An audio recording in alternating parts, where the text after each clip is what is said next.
ശാഖയിൽ ലൈംഗിക പീഡനത്തിനിരയായെന്ന് വെളിപ്പെടുത്തിയ ശേഷം യുവാവ് ജീവനൊടുക്കിയ കേസിൽ പ്രതി നിധീഷ് മുരളീധരനെ അറസ്റ്റ് ചെയ്യാതെ പോലീസ്. തിരുവനന്തപുരം തമ്പാനൂർ പോലീസാണ് എഫ്ഐആർ രജിസ്റ്റർ ചെയ്തത്. എന്നാൽ കേസ് കോട്ടയം പൊൻകുന്നം പോലീസിന് കൈമാറിയെന്നാണ് തമ്പാനൂർ പോലീസിന്റെ വിശദീകരണം. കേസ് കൈമാറിയിട്ടില്ലെന്ന് പൊൻകുന്നം പോലീസും പറയുന്നു. ജോസി ബാബു വിവരങ്ങൾ നൽകും. ജോസി, ഇപ്പോൾ യുവാവിന്റെ മരണവുമായി ബന്ധപ്പെട്ട അന്വേഷണം ആകെ എഴിയുകയാണ്, എവിടെയും എത്തിയിട്ടില്ലെന്നല്ലേ അറിയുന്നത്? ദിവ്യ, RSS ശാഖയിൽ ലൈംഗിക പീഡനത്തിനിരയായെന്ന് വെളിപ്പെടുത്തിയ ശേഷം യുവാവ് ജീവനൊടുക്കിയ കേസിൽ പ്രതിയെ അറസ്റ്റ് ചെയ്യാതെ ഇത് പോലീസ് ഒത്തുകളിക്കുകയാണ്.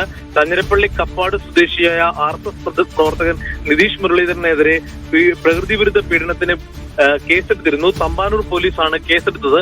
എന്നാൽ ഈ കേസ് പൊൻകുന്നം പോലീസിന് കൈമാറിയെന്നാണ് തമ്പാനൂർ പോലീസ് പറയുന്നത്. അതേസമയം പൊൻകുന്നം പോലീസ് പറയുന്നത് അത്തരമൊരു കേസ് തങ്ങൾക്ക് കൈമാറി ലഭിച്ചിട്ടില്ല, അതുകൊണ്ട് തങ്ങളുടെ പരിധിയിലല്ല അന്വേഷണമെന്നാണ്. അങ്ങനെ പോലീസ് പരസ്പരം ഒത്തുകളിക്കുകയാണ്.